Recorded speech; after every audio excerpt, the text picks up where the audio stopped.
जय श्री कृष्णा। राधे राधे। नमस्कार दोस्तों, स्वागत है आप सभी का हमारे YouTube चैनल पर। आज मैं आप सभी को जितिया व्रत की बहुत ही दुख भरी कथा सुनाने जा रही हूँ। ये कथा है एक भाई की दुख भरी। इस कथा में आप सभी सुनेंगे कि कैसे एक बड़ी बहन ने अपने छोटे भाई के पेट में खंजर मारा और किस प्रकार जीवत भगवान की कृपा से भाई सही सलामत अपने माँ के पास लौट आया।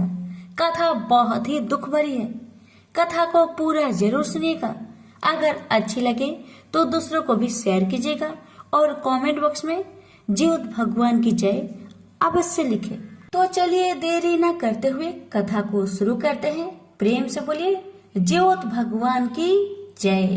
कथा बहुत समय पहले की बात है। एक गांव में एक माता पिता और उनकी एक छोटी सी कन्या एक साथ रहा करते थे। कन्या का नाम था लाली। कन्या भी 5 वर्ष की थी। बहुत मुश्किल से उन तीनों का गुजारा चल रहा था क्योंकि पिता की आमदनी बहुत कम थी। उस आमदनी से जितना भी धन आता उससे तीनों जन का पेट भर जाता था और उससे ज्यादा कुछ बचता नहीं था। रोज कमाओ रोज खाओ, ऐसा परिवार था। इसी तरह दिन बीतने लगे। एक दिन की बात है, लाली की माँ कहीं जा रही थी। तभी उन्होंने रास्ते में देखा एक छोटे से पोखरे के पास बैठकर बहुत से महिलाएं पूजा कर रही थी। तो लाली की माँ ने सोचा, ये सब महिलाएं इस पोखरे के पास बैठकर क्या कर रही है, जरा मैं जाऊं उनसे पूछ कर देखो। तभी लाली ने जाकर सभी बहनों से पूछा, बहन तुम लोग क्या कर रही हो? तभी बहनों ने बताया कि हम जितिया का व्रत रखे हैं और हम वही जीवत भगवान का पूजन कर रहे हैं। तब लाली की माता ने कहा, इस व्रत से क्या होता है? तभी बहनों ने बताया, इस व्रत को करने से जिसका पुत्र नहीं है उसे पुत्र मिले और जिसके पुत्र है उसकी आयु बढ़े। इस व्रत को अपनी संतान की रक्षा के लिए किया जाता है। तुम भी जितिया का व्रत करो। जीवत भगवान की कृपा से क्या पता तुम्हें भी पुत्र की प्राप्ति हो जाए।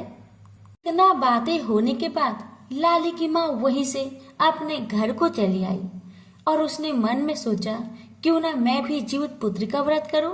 बस अब लाली की माँ भी अगले साल का इंतजार करने लगी कि कब जीवित पुत्री का व्रत आए और मैं भी जितिया का व्रत करूं। बस इसी इंतजार में दिन बीतने लगा और अब तो जितिया का व्रत भी नजदीक आ गया था। तो लाली की माँ ने सोचा, क्यों ना मैं उन बहनों के पास जाकर जितिया व्रत की सभी जानकारी प्राप्त करके मैं भी इस साल से जितिया का व्रत करूंगी। बस यही विचार करके लाली की माता ने उन बहनों के पास जाकर सभी जानकारी प्राप्त की और इस साल से जितिया का व्रत करना शुरू कर दिया। पूरे विधि विधान से नियम अनुसार लाली की माता ने जितिया का व्रत किया और जीवत भगवान की कृपा से लाली की माता का गर्भ ठहरा और एक पुत्र की प्राप्ति हुई।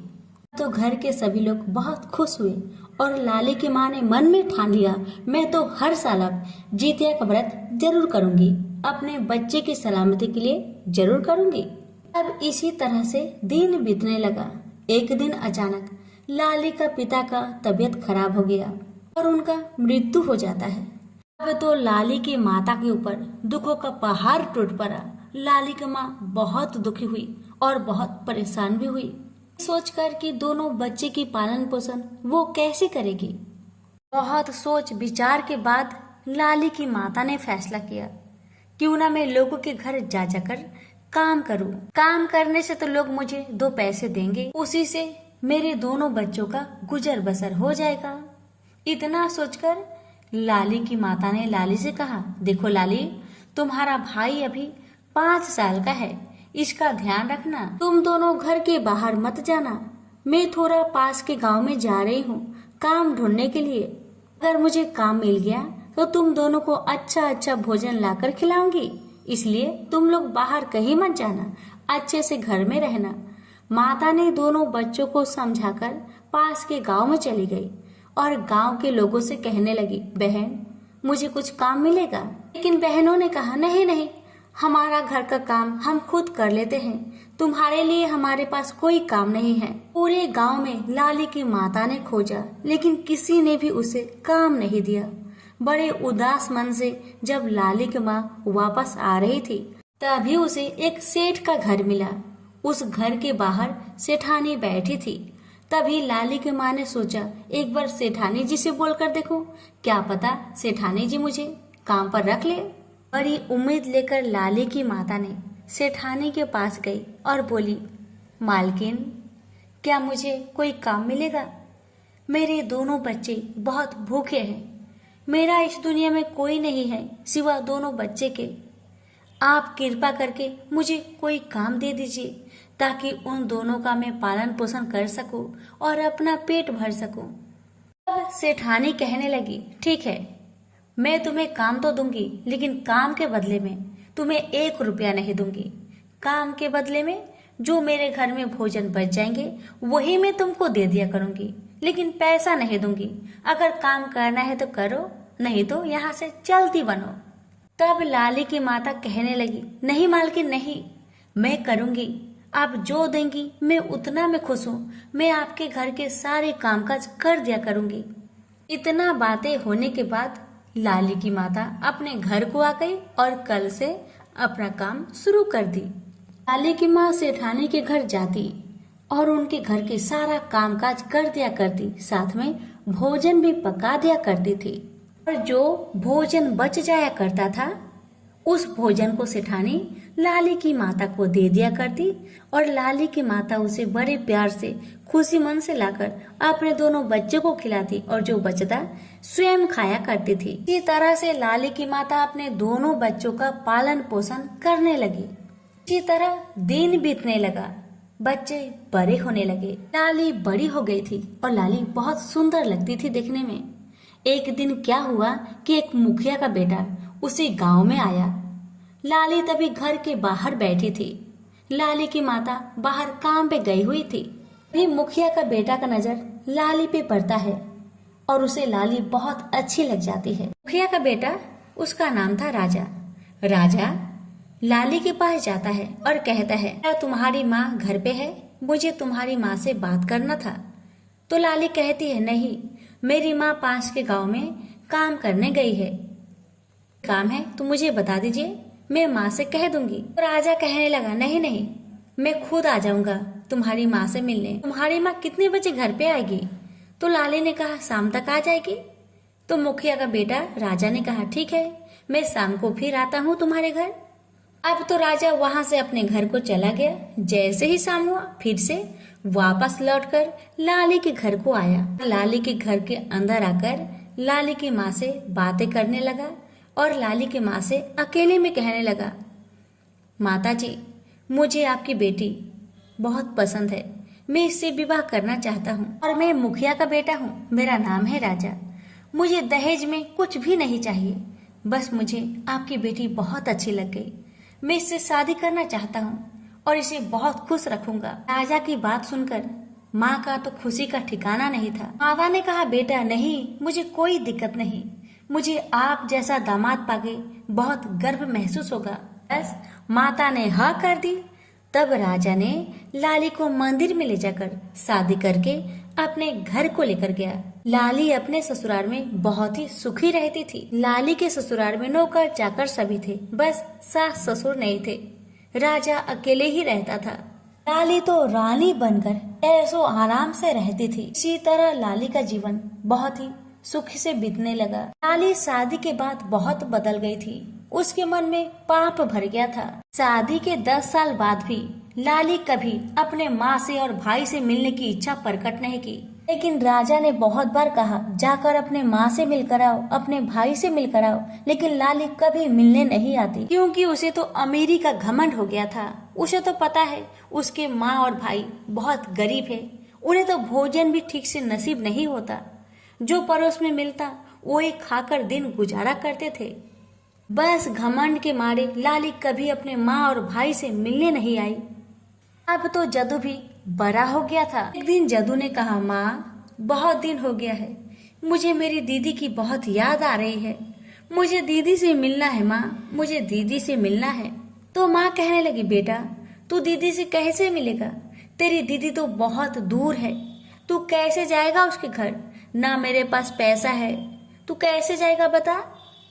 तो जदू कहने लगा, माँ मैं जंगल के रास्ते से दीदी का घर चला जाऊंगा, लोगों से पूछ पूछ कर चला जाऊंगा माँ, तू खाली मुझे पता बता देना। तो माँ कहने लगी, बेटा तू तो जाएगा तो मैं तुम्हें खाने के लिए क्या दूंगी बेटा बताओ, इधर जितिया का व्रत भी आ रहा है, मैं क्या करूँ बेटा। तो बेटा जदू कहने लगा, माँ तुम एक काम करो, पड़ोस के घर में काम करने जाओगी ना तो सेठानी जी से कह देना कि मुझे भोजन की जगह में थोड़ा सा चावल और आटा दे दो। तो जो चावल और आटा देगी सेठानी, उसी से तुम जीवत भगवान को भोजन बनाकर दे देना, और मेरे लिए भी थोड़ा सा रोटी बनाकर दे देना मुझे, मैं वही लेकर चला जाऊंगा। तो अगला दिन क्या हुआ, अगला दिन नहाए खाए का दिन था। लाली की माता अपने घर की काम धाम करके सेठानी के घर गई काम करने। काम करने के बाद सेठानी से कहने लगी, सेठानी जी कल जितिया का व्रत है, मुझे थोड़ा सा आटा दे दीजिए और थोड़ा चावल दे दीजिए, ताकि मैं जीवत भगवान को भोजन दे सकूं, और मेरा बेटा भी अपनी बहन के घर जा रहा है मिलने, तो उसे रास्ते में खाने के लिए कुछ पकाकर मैं दे दूंगी। सेठानी कहने लगी, नहीं, बचा हुआ भोजन लेना है तो लो, वरना मेरे पास कुछ नहीं है, उधर देखो आटा का चोकर है, वो चाहिए तो उसे ले जाओ, वरना मेरे पास तुम्हें देने के लिए आज तो कुछ भी नहीं है। मैंने तुम्हें पहले ही कहा था, मैं तुम्हें बचा हुआ भोजन ही दूंगी, इसके अलावा कुछ नहीं दूंगी। तो लाली की माता ने कहा, नहीं सेठानी जी कोई बात नहीं, मैं चोकर लेकर चली जाऊंगी, उसी से रोटी बनाकर जीवत भगवान को दे दूंगी और अपने बेटे को भी दे दूंगी। आपका बहुत बहुत धन्यवाद सेठानी जी। कामकाज करने के बाद लाली की माता ने आटा का चोकर लेकर अपने घर को गई और उस चोकर से 2 रोटी बनाई, आधा जीवत भगवान के लिए रख दिया, आधा अपने बेटे को खिला दिया, और एक चोकर का रोटी अपने बेटे को देने के लिए झोले में डालकर रख दी। अब जैसे ही सुबह होता है, 3 बजे भोर में जाकर माता आधा चोकर का रोटी जीवत भगवान को देके अपने कमरे में चली आती है और फिर सो जाती है।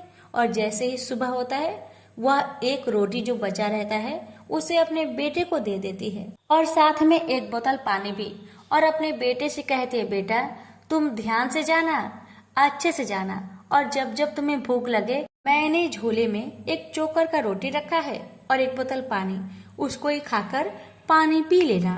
जदू ने कहा, ठीक है माँ, आप चिंता क्यों करती है माँ, आप चिंता क्यों करती है, आप अपना व्रत को अच्छे से कीजिए, मैं अच्छा से चला जाऊंगा, आपने व्रत तो मेरे ही रक्षा के लिए किया है, तो मुझे भला क्या हो सकता है, जीवत भगवान सब कुछ अच्छे अच्छे से कर देंगे, मैं अच्छा से दीदी के घर पहुंच जाऊंगा माँ, आप अपना व्रत अच्छा से कीजिए। इतना कहकर जदू अपने माँ का चरण छूकर वहाँ से निकल पड़ता है, और घर पे माँ ने जितिया व्रत रखा है। जदू जंगल के रास्ते से जा रहा था, कहीं कोई दिख जाए तो उसे रास्ता पूछ ले रहा था, आगे बढ़ते जा रहा था। जंगल झाड़ से जाने के कारण जदू का कपड़ा जहाँ था फट चुका था। रास्ते में जदू को बहुत जोर से भूख लगा था, तो जदू ने सोचा, मैं तो अपनी दीदी का घर जा रहा हूँ, दीदी तो मुझे अच्छी अच्छी भोजन बनाकर खिलाएगी, तो मैं इस चोकर का रोटी को इसी जंगल के झाड़ी में रख देता हूँ, जब मैं दीदी के घर से वापस आऊंगा तब इस रोटी को खा लिया करूंगा या फिर अपने साथ लेकर चला आऊंगा। इतना सोचकर जदू ने जंगल की झाड़ी में चोकर की रोटी को रखकर आगे बढ़ गया। आखिरकार जदू अपनी बहन के घर पहुंच ही गया। उस समय जदू की बहन लाली घर के छत पे बैठी हुई थी। उसने दूर से ही देखकर पहचान गया, ये तो लगता है जदू है। ऐसे ही उसे पता लगता है कि ये जदू है, वैसे ही छत से जल्दी से दौड़ कर आती है और जदू को कहती, ये जदू तुम यहाँ पर क्यों आ गया है ऐसी हालत में? अगर तुम्हारे जीजा जी तुम्हें देख लेंगे तो तुम्हारे हाथ पाँव को काटकर जंगल में फेंक देंगे। उन्हें भिखारी बिल्कुल भी पसंद नहीं है। देख नहीं रहे कितने राजा महाराजा जैसा घर है हमारा। तुम जाओ यहाँ से, जल्दी भागो यहाँ से। जदू कहने लगा, दीदी मैं बहुत थक गया हूँ, थोड़ा तो आराम करने दो, मुझे बहुत जोर से भूख भी लगा है दीदी, थोड़ा सा भोजन भी तो दे दो। ठीक है जाओ, घर के पीछे जो जंगल है ना, वहीं पे छुप के बैठ जाओ ताकि तुम्हारा जीजा तुम्हें देखे नहीं। जदू बेचारा डर के मारे घर के पीछे जंगल में जाके छुप जाता है, वहीं पे बैठा रहता है। दीदी का मन में यानी कि लाली का मन में तो पाप था, क्योंकि लाली का पति राजा बहुत अच्छे इंसान थे। और लाली के पति अगर जान जाते कि जदू इतना दुख में है, इतना कष्ट में है, तो अपना धन में से ढेर सारा धन उन्हें दे देते। यही तो लाली नहीं चाहती थी।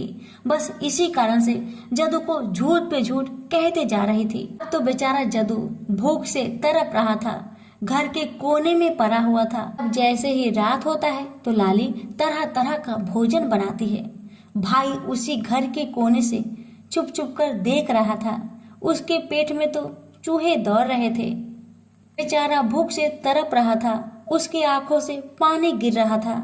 लाली भी घमंड से चूर थी। उसे अपना भाई का दुख से कोई भी मतलब ही नहीं था। उसके मन में तो ये था कब जदुआ यहाँ से जाए, नहीं तो मेरे पति दानी हैं, सब कुछ दान कर देंगे उसे। लाली ने अपने भाई के साथ क्या किया? लाली ने ये किया, जो लाली ने चावल पकाया था उसका मार निकालकर पास में ही रखी हुई थी। जब उस मार में मक्खी गिर जाता है तो क्या करती है, वही मक्खी भरा मार ले जाकर जदुआ का सामने रख देती है। मार बहुत गर्म था, उसमें ढेर सारे मक्खी गिरे हुए थे।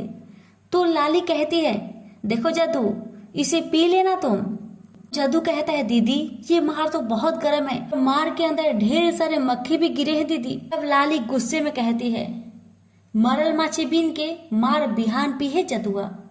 भाई ने कहा मार गरम है, इसलिए बहन ने कहा मार गरम है ना, तुम्हें अभी पीने के लिए कोई दिया नहीं है, तुम इसे सुबह में पीना, जब ठंडा हो जाएगा ना मक्खी को फेंक देना और इसे पी लेना, फिर यहाँ से चले जाना, नहीं तो तुम्हारे जीजा जी आके तुम्हें 2 टुकड़ा करके फेंक देंगे। अब लाली क्या करती है, 2 बड़े बड़े थाली में भोजन निकालती है, एक अपने लिए और एक अपने पति के लिए, और दोनों जन बैठकर बड़े प्यार से खाते हैं। जदू घर के कोने में बैठकर टुकुर टुकुर उन दोनों का खाना निहारता है और उन दोनों को निहारता है और मन में सोचता है, मेरी दीदी को क्या हो गया, मेरा दुख से मेरा दीदी को कोई तकलीफ ही नहीं है, दीदी ऐसे कैसे कर सकती है, मुझे ये गंदा वाला मार दी है पीने के लिए और उसमें ढेर सारे मक्खी गिरे हैं, कैसे मेरी दीदी मुझे दे सकती है। ये सोच सोच कर जदू रोए जा रहा था, भूख से तड़प रहा था। पर माँ जीवत भगवान से जदू की सलामती के लिए प्रार्थना कर रही थी। अब हुआ ये कि बहन और बहनोई भोजन करके तो चले सोने के लिए। बेचारा जदू घर के कोने में बैठकर रो रहा था। जैसे ही 5 बजने वाली थी, वैसे ही बहन जल्दी से आई, क्योंकि बहन को पता था कि 5 बजे उनके पतिदेव यानी कि राजा मैदान जाते हैं। अगर उस वक्त भी जदू को उन्होंने देख लिया तो बहुत मुश्किल हो जाएगी। इसीलिए बहन 5 बजने से ही पहले जल्दी जदू के पास आती है और कहती है, जदू जल्दी भाग, तुम्हारे जीजा अभी उठने वाले हैं, मैदान जाने वाले हैं, तुम्हें देख लेंगे, तब तो तुम गया, तुम्हें कोई नहीं बचा सकता उनके हाथों से, जल्दी भागो। जदू बेचारा डर के मारे कांपते कांपते लड़खड़ाते जंगल के रास्ते से जाने लगा, जिस रास्ते से जदू आया था। अब जंगल में पहुंचकर वह झाड़ी वाले चोकर की रोटी को ढूंढ रहा है, क्योंकि भूख से तड़प रहा था। दीदी ने कुछ तो खिलाया नहीं, बेचारा उसी रोटी को ढूंढ रहा था। ढूंढते ढूंढते अचानक उसे वह रोटी मिल गई, लेकिन ये क्या, रोटी तो बहुत चमक रहा था। जदू ने देखा तो बहुत चौंक गया, ये रोटी अचानक इतना चमक क्यों रहा है और टूट भी नहीं रहा मेरे दांतों से। तो उसने चमकती हुई रोटी को अपने झोले में डाल लिया। जैसे ही झोला में डाला, आगे उसने देखा बहुत सारे सेव गिरे हैं पेड़ के नीचे। तो जदू को लगा था भूख, जल्दी से पेट भर के सेव खाया और 2-4 सेव उठाकर अपने झोले में रख लिया, जिसमें चोकर वाले सोने की रोटी रखा था। उसी में उसने 2-4 सेव रख लिए और अपने घर को चला गया। जब वह घर पहुंचा तो उसकी माँ नहा धोकर अभी पूजा कर रही थी। अभी उसकी माँ ने पारण भी नहीं किया था। बेटे को देखकर माँ ने पूछा, बेटा चला आया अपनी दीदी घर से? जदू कहने लगा, हाँ माँ, दीदी घर से चला आया। दीदी मेरा बहुत आदर की, अच्छे अच्छे भोजन बनाकर खिलाई, बहुत अच्छी है मेरी दीदी और बहुत अच्छे हैं मेरे जीजा। इतना कहकर जदू ने अपनी चोकर वाली रोटी की सारी कहानी अपनी माँ से कहने लगा। तो माँ ने कहा, दिखाओ बेटा, तुम्हारी चोकर वाली रोटी क्यों नहीं टूटा तुम्हारे दांतों से, दिखाओ मुझे। जैसे ही माँ ने देखा, माँ की आंखें फटी की फटी रह गई। माँ तो पहचान गई ये तो सोना है। तो माँ तो समझ गई, लगता है यह जीवित भगवान का चमत्कार है। उन्होंने हमारे दुख को दूर करने के लिए हमें धन दिया है। साथ में जो सेव था झोले में, वो भी सेव सोने में बदल गए थे। जदू भी बहुत हैरान हो गया। उसने भी जीवित भगवान की महिमा को समझ लिया, क्योंकि जदू जब जंगल के रास्ते से अपने बहन के घर जा रहा था, वहां पर कोई भी फल का पेड़ था ही नहीं। लेकिन जब आया, भूख प्यास से तड़प रहा था, तभी अचानक उसे ढेर सारे सेव मिल गए। तो वो समझ गया ये सब जीवित भगवान का महिमा है। उनकी ही कृपा से आज सब कुछ हुआ है। अब तो बेटा माँ से कहता है, माँ अब तुम्हारा दुख का दिन गया। मैं अभी इन सभी सोना को ले जाकर सोनार के पास बेच कर आता हूँ। तब तक तुम पारण कर लो। मैं सोनार के पास बेचकर धन लेकर आता हूँ और घर को मैं सुंदर महल जैसा बनवाऊंगा माँ, जो सभी आंखें फाड़ फाड़ कर देखेंगे। इतना कहकर बेटा जदू सोनार के पास जाकर सोना को बेचकर ढेर सारा धन लेकर आता है और अपनी झोपड़ी को महल में बनवा लेता है। घर में ढेर सारे अनाज भर देता है। अब माँ कहती है, बेटा अब तो तुमने घर तो महल बनवा लिया, अब घर में प्रवेश करने के लिए घर का पूजा तो करना पड़ेगा। तो बेटा ने कहा, हाँ माँ आप ठीक कहती हैं, जो आपको अच्छा लगे वैसा ही होगा, जैसे आप कहेंगी मैं वैसा ही करूँगा माँ। अब अगला ही दिन घर में पूजा रखा गया। तो जदू कहने लगा, माँ आपने आस पड़ोस के सभी लोग को तो बुलाया है, लेकिन मैं चाहता हूँ मेरी दीदी और जीजा भी आए। माँ कहती है, बेटा तुम्हारी जैसी इच्छा, जिसको बुलाना है उसे बुलाओ।